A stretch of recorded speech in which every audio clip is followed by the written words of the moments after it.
எல்லோருக்கும் வணக்கம் நேயர்களே. இந்த வீடியோவில் ரொம்பவே ஒரு முக்கியமான விஷயத்தை பற்றி தெரிந்து கொள்ளப் போகிறோம். சற்று முன் பார்த்தீங்கன்னா முதல் முறையாக நம்முடைய ஓவியா அவர்கள் ஒரு இன்டர்வியூ கொடுத்துருக்காங்க, ஒரு பேட்டி கொடுத்துருக்குறாங்க.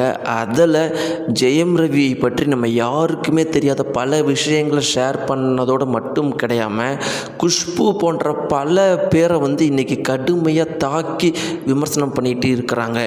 அந்த ஒரு குறிப்பிட்ட இன்டர்வியூ இப்போ சமூக வலைத்தளங்களில் மிக பெரும் அளவுக்கு வைரலாக போயிட்டுருக்குது. ஓவியா இப்படியெல்லாம் பேசுவாங்களா? அவங்க இந்த அளவுக்கு ஜெயம் ரவி மேலே பாசம் வச்சிருக்கிறாங்களா? அதற்கும் மேலே குஷ்புவை எப்படி இவ்வளோ காட்டமாக திட்டிருக்கிறாங்கன்னு சொல்லிட்டு எல்லாருமே அதிர்ந்து போயிருக்கிறாங்க. அப்படி ஓவியா அவர்கள் அந்த பேட்டியில் என்ன சொன்னாங்க அப்படிங்கிறத பற்றி இந்த வீடியோவில் நம்ம தெரிந்து கொள்ள போகிறோம். கண்டிப்பாக இந்த ஒரு குறிப்பிட்ட வீடியோ உங்களை மிக பெரும் அளவுக்கு அதிர்ச்சிக்குள்ளாக்கும். ஏன்னா அவங்க ஜெயம் ரவியை பற்றி சொன்ன விஷயங்களும் ஓவியா இப்படியெல்லாம் பேசுவாங்களா, இதெல்லாம் சொல்லுவாங்களாங்கிற மாதிரி கண்டிப்பாக உங்களுக்கு அதிர்ச்சிகரமாக இருக்கும். வாங்க வீடியோக்குள்ளே போகலாம். சேனலுக்கு புதியவராக இருந்தால் மறக்காமல் சப்ஸ்கிரைப் பண்ணுங்க. நேயர்களே, ஒரு 3 நாட்களுக்கு முன்னாடி நம்முடைய ஒட்டுமொத்த தமிழகம் முழுக்கவே மிக பெரும் அளவுக்கு பரபரப்பாக இருந்த விஷயம் ஜெயம் ரவி அவர்களுடைய இன்டர்வியூ மட்டும்தான். எல்லாருமே இந்த இன்டர்வியூவை பற்றி பேசிக்கிட்டே இருந்தாங்க. ரொம்ப முக்கியமாக இந்த இன்டர்வியூவின் மூலமாக நம்ம வாழ்க்கையில் மிக பெரும் அளவுக்கு கற்றுக்கிட்டது என்னதுன்னா, ரொம்ப நல்லவனாக இருக்கலாம், ஆனால் மற்றவங்க ஏமாத்துகிற அளவுக்கு நல்லவனாக இருக்கக்கூடாது.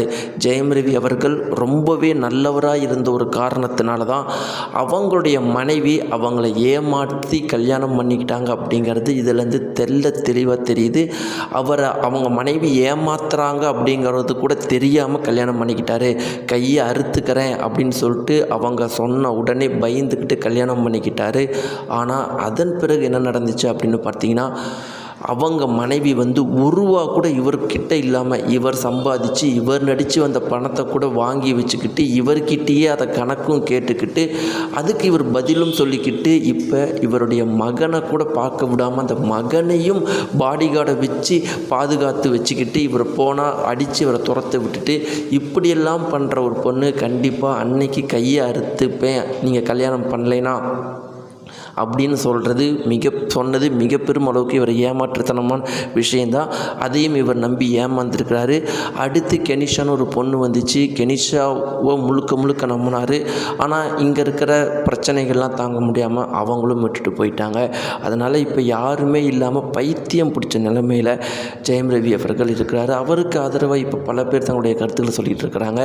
அந்த ஒரு வகையில் ஓவியா என்ன சொல்லியிருக்கிறாங்க அப்படின்னு பார்த்தீங்கன்னா, ஜெயம் ரவி அவர்களை எனக்கு பர்சனலாகவே தெரியும். அவரை மாதிரி ஒரு நல்ல மனிதரை இந்த கோலிவுட் இண்டஸ்ட்ரியிலேயே நான் பார்த்தது கிடையாது. ஆனால் அந்த மனுஷன் இன்றைக்கி அழுவுறதை பார்த்தா எனக்கு கஷ்டமாக இருக்குது. நல்லவங்களுக்கு எல்லாத்துக்கும் இந்த நிலைமை தானா? நல்லவனாக இருக்கக்கூடாதா? ஆனால் ஒன்று தெரிஞ்சுக்கிட்டேன், நம்ம நல்லவனாக இருக்கிறத விட ரொம்ப முக்கியம் நம்மளை யாரெல்லாம் ஏமாத்துறாங்க அப்படிங்கிறத புரிஞ்சுக்கணும் அப்படிங்கிறத தெரிஞ்சுக்கிட்டேன். இன்றைக்கி ஜெயம் ரவிக்கு எதிராக ஃபெமினிசம் அப்படிங்கிற பேரில் பல பெண்கள் அவருக்கு எதிராக பேசிகிட்டு இருக்கிறாங்க. நானும் ஒரு பெண் தான், ஆனால் எனக்கு மனசாட்சி இருக்குது. ஜெயம் ரவி அவர்களை தவறாக ஒரு வார்த்தை சொன்னால் வாழ்க்கையில் நிம்மதியாக வாழ முடியாது.